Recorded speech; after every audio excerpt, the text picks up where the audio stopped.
Good evening, humans. Tyrannosaurusmoth here, and tonight we're taking a look at the Big Boss figure from Patriot Studio. Let's do this.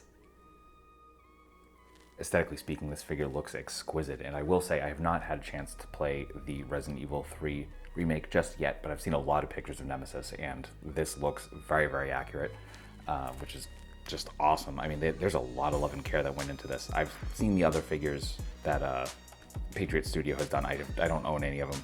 I just not really usually a fan of cloth figures, but I think with this one, I mean, it was all plastic, so I had to go in on it, and it's a monster. So yeah, just really good stuff with the details here. I mean, we can see all of that detail going on the wraps, that kind of cloth look up here on the top, or kind of tape or whatever that is, and then more of the leather look here for the bottom of the jacket.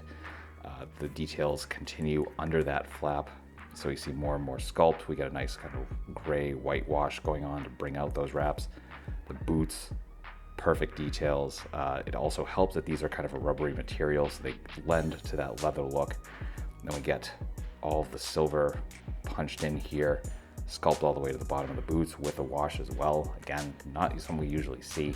So great, great stuff. We get the little yellow caution tape and the radioactive symbols, just good stuff. Ton of detail here on the kind of false heart here, with lots of gray, metallic gray for all the mechanical pieces, then this nice industrial style aged gray for the tube in the top of the heart. Even a caution label here, which I can't even read. My eyes are terrible at this point anyway, but just everything's printed in there. It's just fantastic. The details continue onto the back. We can see that not like just go, okay, the back of the figure, people aren't usually going to see it. Still get all those yellow symbols. We get the skin going on here, which looks decayed and just kind of like pale with all that red undertone, just making it look aggressive. And speaking of which, look at the neck and the head, and we get more of that kind of grayish white, and then we get that red peeking through, and there's nice gloss on those red pieces to kind of make it look wet and bloody, which brings us to the face, which we also get here for around the teeth. And then again, more of that tone going on here. And we get little details like these veins, staples, everything going on here. Just amazing, amazing work. And then that eye is just very, very striking. So yeah, incredible looking figure. We get a fantastic array of accessories, so let's take a look. Starting with hands, we do get a pair of relaxed hands right out of the box. Then we get a pair of clawed hands, which you will notice have holes in the palms, and we will get to that in a second. Then we get a pair of trigger hands, both left and right, which I always love. And then finally we get a pair of standard grips. So good stuff all around there. We get three different heads. Well, we have three different head sculpts if you pre-ordered. If you didn't pre-order, you get the standard teeth closed face. We looked at that in the last section. Then you get the yelling head. So again, beautifully done. All that paint and just insane detail going into it. Just absolutely worth the money. If you did pre-order, you do get the masked taped up head, and this was enough to sell me on pre-ordering, even though that sold me. It looked awesome. The figure looked awesome anyway, but seeing that this was the pre-order bonus is like, okay, I can't pass that up. I can't not have that. So glad I did, because you saw how good it looked in the intro. Then we get a couple of fleshy tendrils done in that very deep red, much like the blood. We get some black wash over that. You can see these metal rods, and these are for those holes in the hands. And these are actually like screws. You can see they're actually threaded. So I don't know if you're supposed to like thread those in or what. I haven't actually tried yet. Oh, there we go. So they just kind of fit in. So that's awesome. Absolutely love that. I'm gonna try not accidentally remove anything that's not supposed to be removed. So there we go. So you get that, and you get a short tendril as well. Really good stuff. Then we get a RPG or missile or rocket. Just yeah, very well done, especially with the gradation of the color here, going from the silver into kind of this bronzish green. We get some more details here at the bottom, and here at the very, very bottom, we got some very delicate feeling little fins going on, and that is because we get, well, not the fins, but that whole piece is because we do get his rocket launcher. This is incredible. The details, the like flat feel to it, the like dashes of gray here to just give it some age on the rocket launcher itself. The weight of it just feels awesome.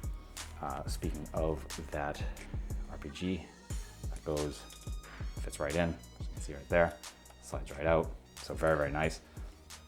Added feature here, which I didn't realize till actually right before I did this section, is this comes out. You can see all these rods in there. Assuming, actually, again, I haven't played the game, so I'm not sure where this comes into it, but see those like rods going on, and you can see it just kind of ports in there. Excuse me while I hit my light and camera here. I don't want to break these putting it back in. They do feel delicate, so I will say be careful. You can see that's kind of, there we go. So it slides right back in place, and that will do it for accessories. Articulation, balance for Big Boss are excellent, though the balance does take some work, and we'll get into why at the end. But as you can see, freestanding kicks, barely any problems. This didn't take that long to get into. So going from head to toe, the head is on a barbell joint, so we can look up, actually see the joint right there. And that does shifts kind of barely there in the neck piece, but with the head on fully, which does take a little bit of work occasionally, we can not really look up, look a little bit just above neutral, we can look down, we can tilt side to side, we can rotate, hinge and swivel at the arms, can come up not to a full T unfortunately, but pretty close. We do get, of course, rotation there. We get rotation at the bicep. We have double jointed elbows, fold pretty much completely in half. We do get a swivel hinge swivel here at the wrists, so you can go anywhere you want there. You know, not crazy range, but it does move. Then we get nothing in the diaphragm, but we do get a waist ball joint, which gives us a lot more movement than I was expecting. So really nice crunch. And a nice arch back. In this top, there's kind of an overlay rubber piece, which is going to allow for that. So we get some nice side to side as well. We get rotation for the hips, coming out, full splits, positively beautiful. Front kick is full 90 for that big boot. We do get thigh swivel on that assembly as well. Double jointed knees bringing us to there. And then here is where we get to some of the instability.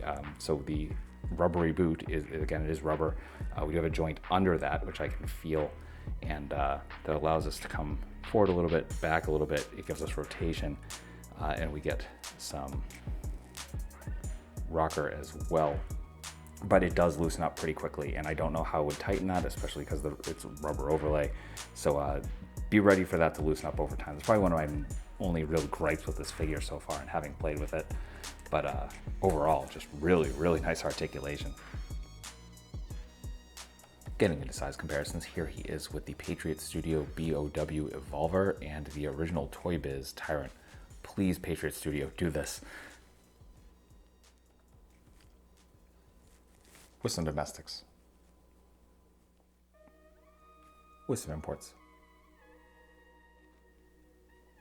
With some monsters. Finally, with yours truly in human form in both 1/18 and 1/12 scale. So my final thoughts on the Big Boss, a.k.a. Nemesis from Resident Evil 3 figure from Patriot Studio is that this figure is absolutely fantastic. Just incredible details. The accessories are perfect. It articulates super nicely. My only small gripe with this one really is the ankles, and I've had a couple of figures that have dealt with that sort of thing, like a rubbery boot that obviously has a joint under it, which is fine. It's a cool way to approach it, but it doesn't always work really well. And again, if the joint is loose, I don't know of a way to fix it. I'm sure there is, so I'll probably look into that. But as of right now, this works really, really well, and I highly, highly recommend this one. It is currently not available anywhere that I could find. This was up on 5K Toys a while ago. Again, the pre-order bonus was that bonus wrapped up head.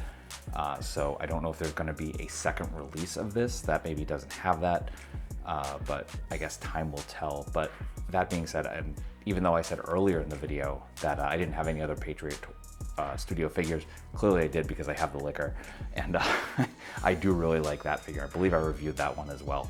So as long as they keep doing the monsters and they're doing them in all plastic, I'm going to be buying them. And I really, really, really want them to do a Tyrant figure because I've been dying for a fully articulated modern take on that design. It's one of my favorite monster designs of all time. So yeah, please Patriot Studio, like give us a original Tyrant, or at least like the remake version of Tyrant. Either way, I will be exceptionally happy if that happens. But if you can find this one, pick it up. That being said, I hope you found this review informative and somewhat entertaining. If that's the case, I hope to see you back here because I do reviews every week of action figures related to tokusatsu, dinosaurs, monsters, pro wrestling, and more. So if any of that appeals to you, come back. Let's escape the world for a while, talk about some nice plastic, and at the end of the day, I just hope you're well. Hope that all your toy dreams come true, and most importantly, I hope that you and yours stay weird, simians.